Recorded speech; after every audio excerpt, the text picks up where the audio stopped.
నవ్యాంధ్ర talent HK TV ఈరోజు మీ ముందుకు వచ్చింది. మన ఛానల్ ఇంతవరకు ఎవరైనా సబ్స్క్రైబ్ చేసుకోకపోతే సబ్స్క్రైబ్ చేయండి, లైక్ చేయండి, షేర్ చేయండి. అలాగే ఈరోజు మనం మంచి కళాకారులు డాన్స్ మాస్టర్ అయినటువంటి శ్రీ బొజ్జా నాయక్ గారిని కలవబోతున్నాం. నమస్కారం అన్న, మీ గురించి ఒకసారి మన ప్రేక్షకులు పరిచయం చేసుకున్నాను. తప్పకుండా ఎం బొజ్జా నాయక్ అండి. మాది గుడ్డంపల్లి తండ, ముదుగుబ మండలం, శ్రీ సత్యసాయి జిల్లా అండి. అన్న, మీ కళారంగంలో ఎన్ని సంవత్సరాల నుంచి అనుభవం ఉందన్న? ఎన్ని సంవత్సరాలు అంటే దాదాపు ప్రాథమిక విద్యాస్థాయి నుంచి దాదాపు 7వ తరగతి నుంచే నాకు ఈ కళారంగం మీద మక్కువ ఏర్పడి అప్పటి నుంచి దాదాపు నేను ఆ వైపే ఉన్నాను. ఇప్పటిదాకా ఇంకా వదలలేదు. మచ్చుకకి 15 సంవత్సరాలు అని చెప్పచ్చు. అలాగే అన్న, మీకు కళారంగంలో మంచి గుర్తింపు తెచ్చిన అంశం ఏదైనా ఉందన్న? మంచి గుర్తింపు తెచ్చిన అంశాలు అంటే ఇంటర్మీడియట్ చదువుతున్నప్పుడు మాతృభాష దినోత్సవంలో పాల్గొని అక్కడ పాట పాడడం, అక్కడ ప్రథమ స్థానం రావడము, అప్పటి టీటీడీ చైర్మన్ బొమ్మన కరుణాకర్ రెడ్డి గారు ప్రశంసా పత్రంతో గౌరవించడం ఒకటి. తర్వాత 2008లో యువజనోత్సవాలు జానపద గేయాలలో 3వ బహుమతి, అక్కడ వారు స్టేజ్ మీద ఇచ్చిన బహుమతి కూడా ఇక్కడే ఉంది. ఇక తదుపరి ఈ మధ్య కాలంలో కరోనా ముందు ఈ ఎన్జీ రంగా అగ్రికల్చర్ యూనివర్సిటీ వారి పిల్లల్ని మడక్సిరాలో ఉన్న కాలేజ్ బీటెక్ అగ్రికల్చర్ బీటెక్ పిల్లల్ని వాళ్ళ స్పోర్ట్స్ మీట్ కోసం నేనే స్వతహాగా వాళ్ళ డీన్ కోరిక మేరకు వాళ్ళని ఒక జానపద ఒక కోయ సాంప్రదాయం ఆ పాటకి డ్యాన్స్ను కొరియోగ్రఫీ చేసి ఆ పిల్లల్ని తయారు చేసి ఇక్కడికి బద్వేర్లో జరిగిన స్టేట్ లెవెల్ స్పోర్ట్స్ మీట్కి తీసుకెళ్ళడం జరిగింది. అక్కడ సుమారు దాదాపు 30 నుంచి 35 కాలేజీలు, 30 టీంలు అనుకోండి. ఆ టీముల్లో మాకి ఫస్ట్ ప్లేస్ రావడం అనేది గొప్ప విజయం. అది ఇంతవరకు ఆ కాలేజీకి ఒక ప్లేస్ కూడా లేదు అని డీన్ గారు చెప్పడము, కసిగా చేయడము, పిల్లల్ని అడాప్ట్ చేసుకునేది చేయడము, ఫస్ట్ ప్లేస్ కొట్టాము. మళ్ళీ మేము ఫస్ట్ ప్లేస్ వచ్చినది కాబట్టి మమ్మల్ని సెంట్రల్ లెవెల్కి వాళ్ళు నామినేట్ చేయడం జరిగింది. అది ఛత్తీస్గఢ్లో జరిగింది. అక్కడ శ్రీ ఇందిరా కృషి యోజన అనే యూనివర్సిటీలో జరిగిందండి, అగ్రికల్చర్ యూనివర్సిటీ. అక్కడ వెళ్ళాము. అక్కడ దాదాపు 4th ప్లేస్ కొట్టాము. ఆల్ ఓవర్ ఇండియాలో 4th ప్లేస్ వచ్చింది మాకి. ఆ పిల్లలతో ఆ జర్నీ కావచ్చు, ఆ పిల్లలతో మమేకమై ఒక నా బిడ్డల్లాగా చేయడం అనేది, వాళ్ళని కొరియోగ్రఫీ చేయడం అనేది, వాళ్ళకి బాగా నాకు ఒక రిజల్ట్ రావాలనే ఉద్దేశంతో బాగా ఇబ్బంది పెట్టేశాను. ఒకప్పుడు మా గురువులు వెంకటరావు సార్ గారు అలా మమ్మల్ని రాత్రి పగలు అట్లా బాగా రుబ్బేవాళ్ళు ఏదైనా కాంపిటీషన్ అది ఉన్నప్పుడు. వారి ద్వారా వచ్చినది మాకు ఇది. యాక్చువల్లీ ఆ పిల్లల్ని బాగా తర్ఫీదు చేసి స్టేట్ లెవెల్లో ఫస్ట్ ప్లేసు, నేషనల్ లెవెల్లో 4th ప్లేస్ అనేది గొప్ప విశేషం. వాళ్ళు చాలా సంతోషపడి ఒక చిన్న సన్మానం కూడా చేయడం జరిగింది. సరే అన్న, మీరు ఎంతవరకు చదువుకున్నారన్నా? అమ్మా నేను BA, BLIC, MLIC. అలాగే మీ కుటుంబ నేపథ్యం గురించి చెప్పండి. కుటుంబ నేపథ్యం, మా నాన్నగారి పేరు ఎం గణనాయక్, మా అమ్మగారి పేరు లక్ష్మీబాయి, మా తమ్ముడు సంతోష్, ఇంకా నాకు భార్య, 2 పిల్లలు. భార్య పేరు శాంతి, పెద్ద అబ్బాయి చేతన్ ఘనునాయక్, చిన్న అబ్బాయి ప్రజ్వల్ నాయక్. పెద్ద అబ్బాయి ప్రస్తుతానికి 9వ తరగతి చదువుతున్నాడు. వాడు జవహర్ నవోదయ స్కూల్లో చదువుతున్నాడు. చిన్న అబ్బాయి వచ్చి 5వ తరగతి చదువుతున్నాడు. SK యూనివర్సిటీలో కేంద్రీయ విద్యాలయంలో చదువుతున్నాడు. సరే అన్న, అయితే ఒక మంచి పాట ఏదన్నా మా ప్రేక్షకుల కోసం వినిపిస్తారా? తప్పకుండా. సిరిమల్లె నీవే విరిజల్లు కావే, వరదల్లె రావే, వలపంటె నీవే, ఎన్నెల్లు తేవే, ఎదమీటి పోవే, సిరిమల్లె నీవే విరిజల్లు కావే, ఎలదేటి పాట చెలరేగే నాలో, చెలరేగిపోవే, మధుమాసమల్లే, ఎలమావి తోట పులికింది నాలో, పలికించుకోవే, మది కోయలల్లే, నీ పలుకు నాదే, నా బ్రతుకు నీదే, తొలిపూట నవ్వే, వనదేవతల్లే పున్నాగ పూలే సన్నాయి పాడే ఎన్నెల్లు తేవే ఎదమీటి పోవే సిరిమల్లె నీవే విరిజల్లు కావే. సరేనా, సాంగ్ బాగుంది. మరి నీకు గురువులు ఎవరైనా ఉన్నారా?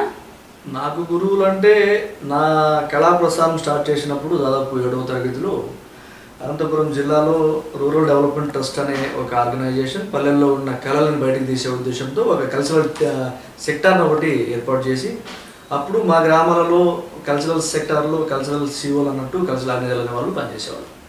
వాళ్ళ ద్వారా ఒక యూత్ క్యాంప్ కండక్ట్ చేస్తే మా మండలంలో ములుగు మండలంలో అప్పుడు మాకు చంద్ర సార్ అని ఒక ఆర్గనైజర్ ఉండేవారు. అప్పుడు ఈ రీజనల్ టీం అంతా అప్పట్లో టీం వచ్చి చంద్ర సార్ గారు, మరి వెంకట్రావు సార్ గారు, సుబ్రహ్మణ్యం సార్ గారు, తిప్పేస్వామి సార్ గారు, కృష్ణమూర్తి సార్ గారు వీళ్ళు ఉండేవాళ్ళు. వాళ్ళ ద్వారా నా కళా ప్రస్థానం స్టార్ట్ అయింది. గురువులు అంటే నాకు చెప్పుకోదగ్గ గురువులు అయితే వాళ్ళే. ఇంక ప్రత్యేకంగా అంటూ ఏదో శాస్త్రీయ సంగీతాలంట, నృత్యాలకంట అన్నిటికీ ఆల్రౌండర్లంతా వాళ్ళే నా జీవితం. సరేనా, మరి మీరు ఈ కళారంగంలోకి రావడానికి మీ ఇంట్లో ఎవరైనా మీకు ఇన్స్పిరేషనా, లేదంటే మీరు సొంతంగా ఈ కళారంగంలోకి రావడం జరిగిందా? మా కుటుంబ నేపథ్యంలో అయితే అదేం లేదు. నేనే స్వతహాగా అదే చెప్తున్నా కదా, మా గురువుల ద్వారా నాలో ఏదో ఉంది అని వాళ్ళు గుర్తించడం, నన్ను తీసుకెళ్ళడం, తర్ఫీదు ఇవ్వడం, నాలో ఏదో ఉంది అని నేను అనుకుని ఈ విధంగా నా ప్రయాణం అనేది జరిగింది. సరేనా, మీరు ఇంతవరకు ప్రదర్శించిన అంశాలు ఏమైనా ఉన్నాయన్నా ఎక్కడైనా? ప్రదర్శనలు అంటే ఆర్డిటీలో పనిచేస్తున్నప్పుడు చెట్లూరుపేట కాంపిటీషన్స్కి వాటికి వీటికి వెళ్ళాము. ప్రత్యేకంగా కాకుండా చిన్న చిన్నవి అవి ఇవి చేసాం. మరి అంత పెద్దవేం కాదు. ఇంతకుముందు చెప్పుకున్నట్టు ఆ ప్రశంసలు పొందాం కదా, అవి కొద్దిగా నా జీవితంలో కొద్దిగా మంచివి. అలాగే అన్న, మీరు ఎవరికైనా శిక్షణ ఇవ్వడం జరిగిందా? మీకు శిష్యులు ఎవరైనా ఉన్నారా? ఇప్పుడు నాకు గురువులు ఉన్నట్టే నాకు కొంతమంది ఉన్నారు. చాలామంది పిల్లలు ఇంకా పూర్తిగా కళకి అంకితం కాకుండా చదువుకునే వాళ్ళు ఉన్నారు. కళకి అంకితమైన వాళ్ళు కూడా ఒక 2-3 ఉన్నారు. ఒక అబ్బాయి మేము మడక్సిరలో పనిచేస్తున్నప్పుడు తేజ అనే ఒక అబ్బాయికి పర్సనల్గా మా ఇంటికి పిలిపించి తర్ఫీదు ఇచ్చేవాడిని ఈ వెస్టర్న్ డ్యాన్స్కి. అతను ఇప్పుడు కర్ణాటక, చెన్నై ఆ వైపు మన టీవీ ఛానల్ జీటీవీలో కూడా జోడీ సంథింగ్ జోడీ ఏదో షోలో పాల్గొన్నాడు. వాళ్ళ జంట ఇప్పటికీ యూట్యూబ్లో వస్తుంది. ప్లస్ బయట డ్యాన్స్ కాంపిటీషన్స్కి కావచ్చు, ప్రోగ్రామ్స్కి, లైవ్ షోస్కి కావచ్చు వెళ్తూ ఉంటాడు. టచ్లో ఉన్నాడు. థ్యాంక్ యూ గురుగారు అని చెప్పి మాట్లాడుతుంటాడు. చాలా సంతోషిస్తుంది. మీరు ఈ కళారంగంలో ఉన్నప్పుడు మీ ఇంట్లో ఎవరైనా మిమ్మల్ని ప్రోత్సహించడం జరిగిందా, లేదంటే మీరు ఎలా వచ్చారన్న దీంట్లోకి? నేను కళారంగంలో ఇంతవరకు ఇంకా శాశ్వతంగా ఉన్నానంటే దాదాపు దానికి కారణం నా శ్రీమతి శాంతి. తన ప్రోత్సాహం. నేను ఎట్లంటే ఒక్కోసారి ఈ విషయంలో మొన్న అది కాంపిటీషన్స్ చెప్పాను కదా, ఛత్తీస్గఢ్ అవి ఇవి అలా బయటికి పోయినప్పుడల్లా కూడా ఇంటిని చూసుకొని పిల్లల్ని చూసుకొని నన్ను ప్రోత్సహిస్తూ అన్ని విధాలు నా విన్నత నుండి నేను ఇతనికి టాలెంట్ ఉంది, నేను అడ్డు చెప్పకూడదు అనే ఉద్దేశంతో తను ఎంతో ప్రోత్సహించింది. అది నాకున్న పిచ్చి కళ అనేది ఒక పిచ్చి, ఆ పిచ్చి వైపు పోతున్నా తను నాకు వెన్నంటూ ఉండి చాలా సపోర్ట్ చేసి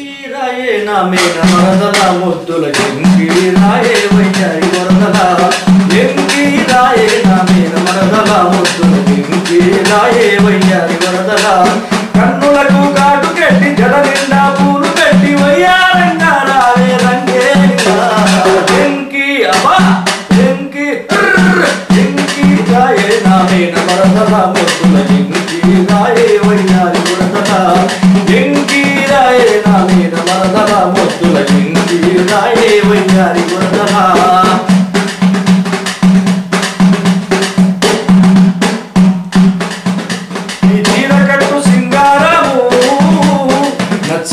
బంగారము కొడుకుతున్న వయ్యారము పది పాడించే వేణుగానము వయ్యారంగాను చీర కట్టి వస్తుంటే గడుసుదైన నా గుండెకు గాయమాయనే ఇంకి ఇంకి ఇంకి రావే నా మీద మరదల ముద్దుల ఇంకి రాయే వయ్యారి వరదల ఎంకి రాయే నా మీద మరదల ముద్దుల ఇంకి రాయే వయ్యారి వరదల కన్నులకు కాటు కట్టి జడ నిండా పూలు పెట్టి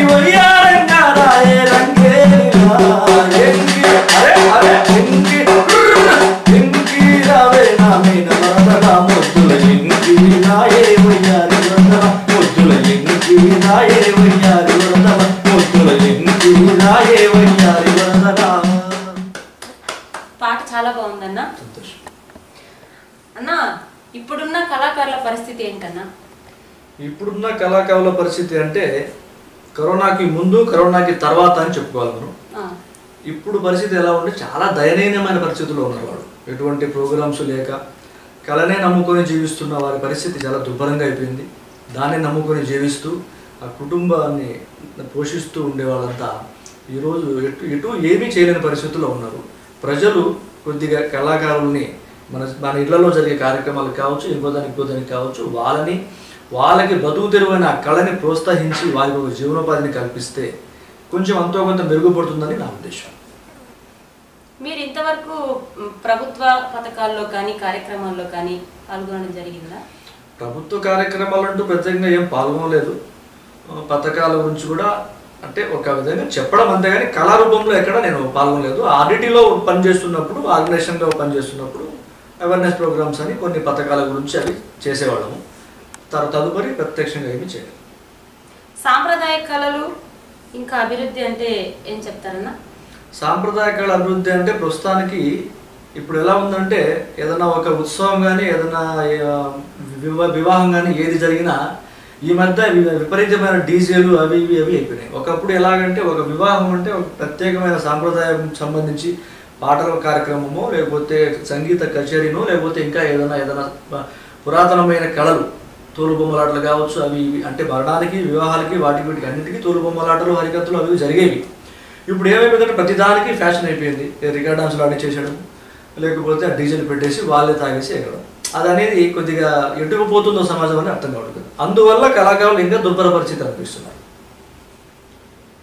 ప్రాచీన కళలకు ఆధునిక కళలకు ఉన్న వ్యత్యాసం, ప్రాచీన కళలకు ఆధునిక కళల కంటే ప్రాచీన కళలను మనం గౌరవించాలి. ప్లస్ ఏమంటే వాటిని అంతం కాకుండా చూసుకోవాలి.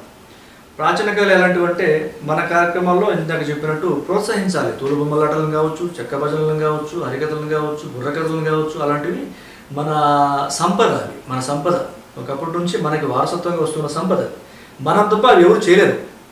కాబట్టి మనం వాటిని రక్షించాలి, కాపాడుకోవాలి. అభివృద్ధి అనేది మంచికే, కానీ అది చెడు వైపు పోకూడదు. ప్రస్తుతానికి ఉన్న అభివృద్ధి అనేది మంచి వైపే పోవాలి. ఇప్పుడు ఏమైపోతుందంటే శాస్త్రీయ సంగీతం ఉంది, దాన్ని వివిధ రకాలుగా మార్చేసి కుని వేసి ఏదేదో చేస్తారు. ఆ విధంగా కాకుండా దాని విలువను అనేది మనం కొద్దిగా రక్షించాలనేది నా ఉద్దేశం. సరేనా, మరి కళారంగం, కళాకారులపై ప్రజల ప్రభావం ఎలా ఉందన్న?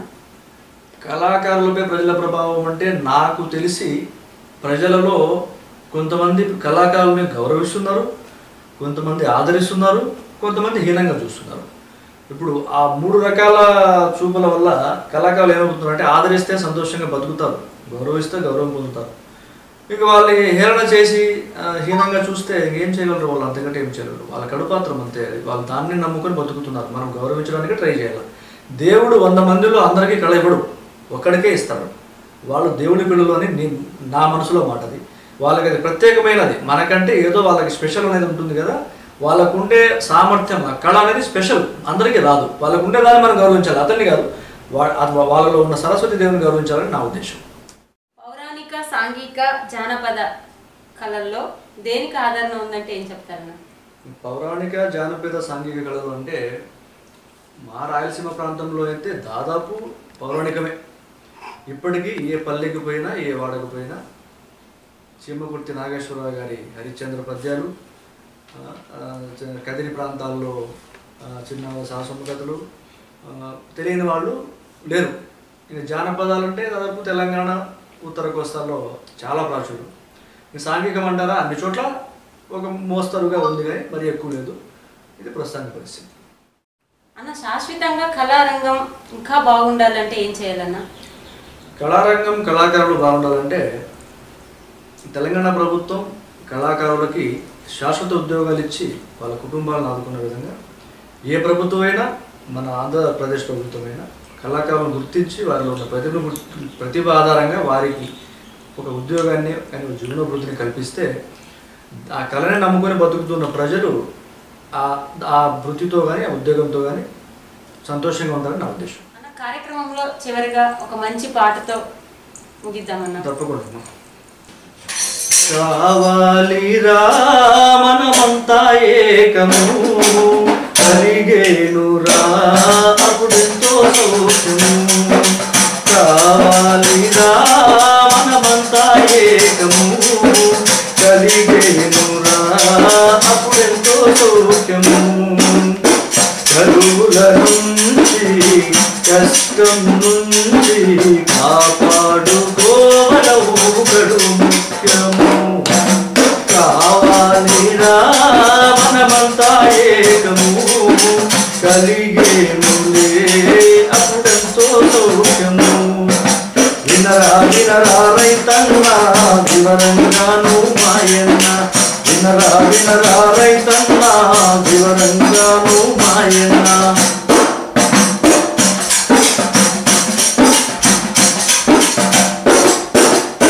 మానులేని చోటులో వానరాని రాకురా. వాన రాకపోయినా నీరు ఉండబోతురా.